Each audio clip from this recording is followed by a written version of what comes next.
So y'all decided to do a musical. Really? Let's talk about it. My name is Brandon Keith Avery, and this is just my opinion.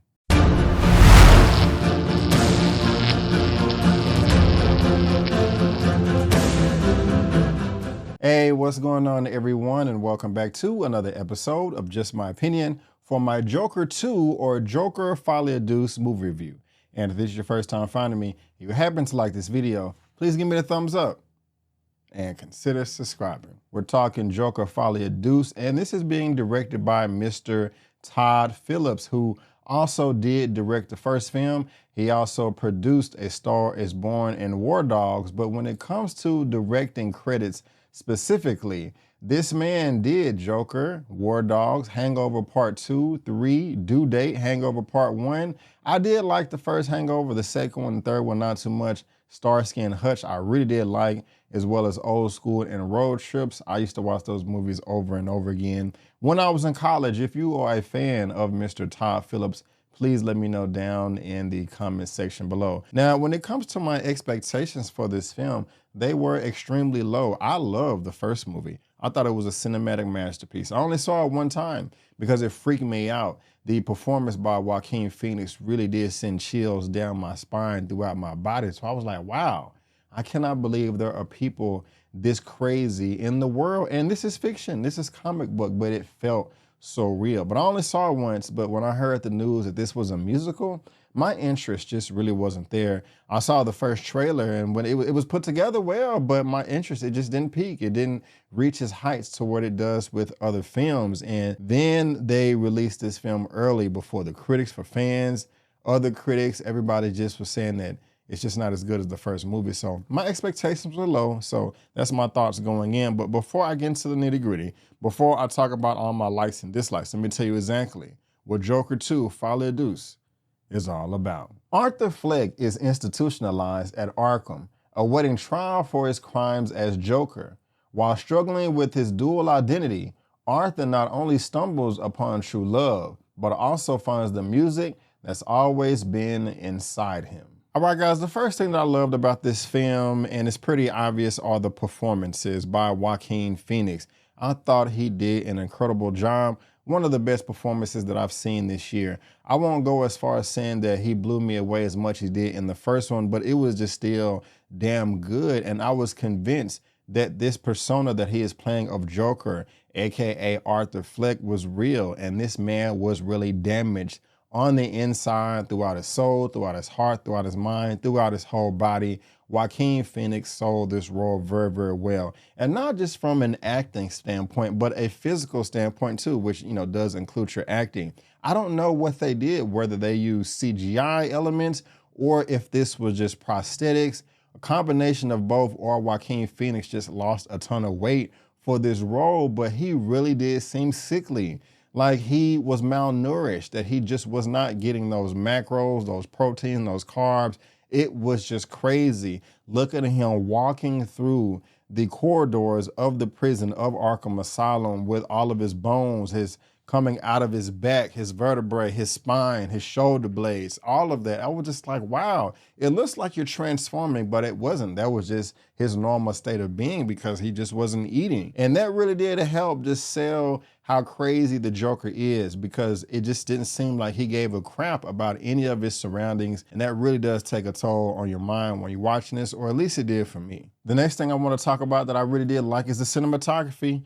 No matter how you feel about the film, whether you liked it or not, I don't think you can say that it did not look beautiful. And this film did. And majority of it was dark and gloomy. That's responsible by Mr. Lawrence Sher right here, who was also the cinematographer, the director of photography for the first Joker film. It is always raining and seems like it's a bunch of smog outside, but it still looks great to look at. Also, there was just scenes to where Joker is in Arkham Asylum, but there is sunlight coming through windows and cracks and doors, just really highlighting certain random points in the scene. And that just kind of stood out to me too. It really felt like there was texture to the image, like it was grit, like there was grime, and also a lot of colors too, while being dark and gloomy at the same time. Again, the movie is just beautiful to look at. And if you've seen my videos before, you know that I love a great score, and they do not sleep on that in this film either.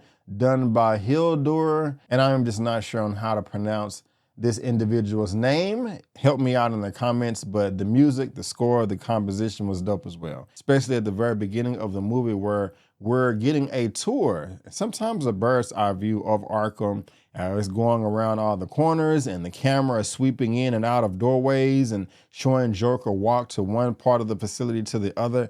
However, this music in the background really does set the scene and get you nervous about what Arthur Fleck is about to do. And this is what I loved about the movie the most. And it goes back to Joaquin Phoenix and his performance. I was on edge this entire time watching this movie because I just did not know what was going to happen as far as if he's just going to pop off and kill somebody at random.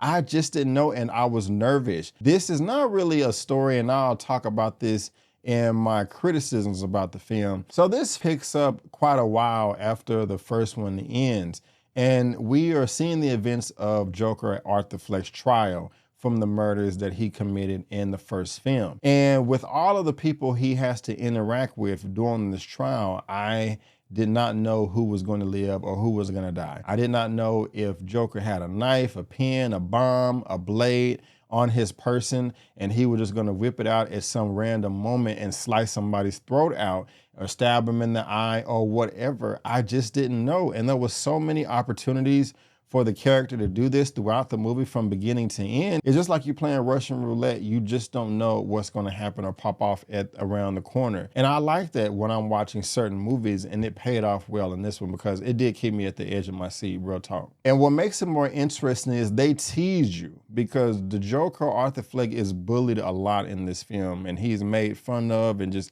taken advantage of. There's a lot of brutality, and it's just complete. I want to say in general, it's not necessary, but in this case it is because he is a psychotic killer. And so, you know, if he is abused a bit behind bars, you know, so be it.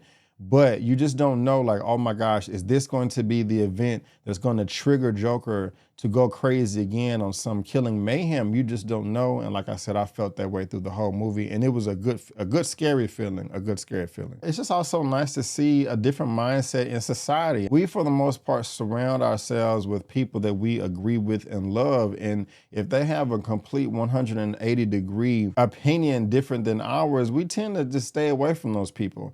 And the reason why I bring that up is it seemed like it would be obvious that this Joker character, Arthur Fleck, should be behind bars and they're crazy and they should be punished for all their crimes. But there's just some people in this movie that just don't feel that way, that feels like he's innocent or everything that he did was justified. And it would be different if it was just a handful of people, but it's like a large population of the city. And it's like, how are you justifying this right here? But the movie does a great job of illustrating that. And if you've seen the first movie, you understand how nuts he is. I mean, he actually has a defense. So I'm actually enjoying these court proceedings. Like, how in the world can you defend this type of person?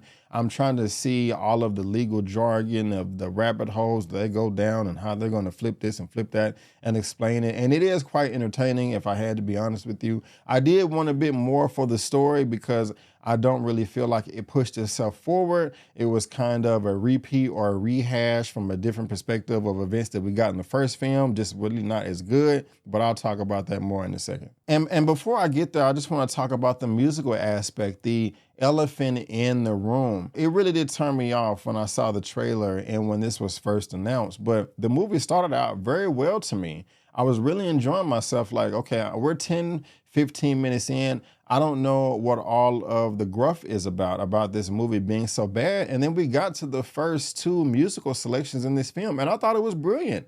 I thought it was great. It was a bold choice that Todd Phillips made and all the other creatives, and it was really working because it was the most natural progression of a musical shift that I've seen in quite some time. And that's because I could relate to it. And what I mean is, if you've ever been in a situation to where you just don't want to be there, to where you're in court trying to take care of a traffic ticket, whatever the event is, you got caught with your hand in the cookie jar, you could be in traffic, you could be in jury duty, you could be in a meeting and you just want to get out of there. We've all seen the Snicker commercial, hey, you want to get away, but then you start daydreaming and imagining the same situation you're in, but different, to where somebody's doing this or somebody's doing that, or you just place yourself on cloud nine just in a different area. We've all done that. And that's what they did with the first transition of Joker going into song. And like I said, I thought it was great, but that ended shortly after. The rest of the musical selections were completely unnecessary, and I thought it really did drag the film down and made it very, very jarring. The runtime of this movie was 2 hours and 18 minutes, which was too long. There were a number of times in this movie to where I did lose strong interest, but then it would pick back up, then I would lose strong interest, then pick back up. So I was like happy, frustrated, happy, frustrated. And if you couldn't tell, we're now in the negatives, the criticisms of what I thought about this film, Joker 2, Joker Folie, Deux. But before I go on, please hit that subscribe button right now, thumbs up, and leave a comment, share the video if you're feeling everything or what I'm saying right now. But I did feel that the film was too long, and these musical elements that they would just shift into song, like I said, was unnecessary, and it was very jarring because it was not natural. It was not organic. They just literally transform or teleport to another location where the characters completely change clothes, makeup, bruises are gone. They're like done up like they just came from the hospital singing and dancing and twirling about. I don't like that. It has nothing to do with the movie, and it's just a horrible creative decision, if I had to be honest with you. And another thing that I really didn't like about this movie was the ending. I only saw it once, but it was a bit ambiguous, and you may have to find some cute interpretation yourself, but I just really wasn't a fan of it. I think they were trying to close things out, but they should have left it open. And it just left a bad taste in my mouth. So the ending just wasn't good. The film was too long. There were musical elements in this film that were just not necessary. And they really didn't push the story forward. I mean, that's just unfortunate. There were so many great performances in the first film. Those actors, actresses came back, but they didn't do anything remotely as good as they did the first time. Of course, Lady Gaga is in this film, and I'm a casual fan of her work. I think she's pretty good. She did a fine job. I can't say anything negative about Lady Gaga, but I can't certainly say like, oh my gosh, she blew the roof off in this movie right here. You need to go see it right now because of her. She was there. She did fine. Not good, not bad, just there and fine. And so if you were looking forward to that, I want you to tailor your expectations. But again, if you compare this film to the first one, it's just completely different. You can't compare. The first one is far superior to this one right here. This is a huge step back. I'm not saying that this movie was bad. With the first film, you really couldn't tell what was fake and what was reality. What we were seeing, was it really going on? Were you really having these conversations and engagement with these people, with these characters? Were these relationships real, or was it just a figment of his imagination? You didn't have anything like that in this second film. It's just when things were drawing and transforming into other forms of viewing experience, it just didn't work and fell flat. I will say they did a great job of putting you in the mind of the Joker and all of the craziness that he has going on upstairs, and also gave you a nice little glimpse of what reality, what the world would be like if someone of his caliber had free reign and couldn't be stopped. It would be a very, very scary place. I'll go ahead and give my rating for this at the very end, guys. But for now, that is just my opinion, and I want to thank you so much for tuning in. If you did like this video, please go ahead and give me the thumbs up and subscribe to the channel, helping me reach that next milestone of 75,000 subscribers. But guys, if I had to rate Joker Folie, Deux out of a 1 out of 10, I'll give it a solid 7 out of 10. Yes, a solid 7 out of 10. And mind you, I gave the first movie around like a 9.5 out of 10, something like that. But guys, again, I just want to thank you so much for tuning in. And before you go, don't forget that my name is Brandon K. Davery, and that's just my opinion. Peace.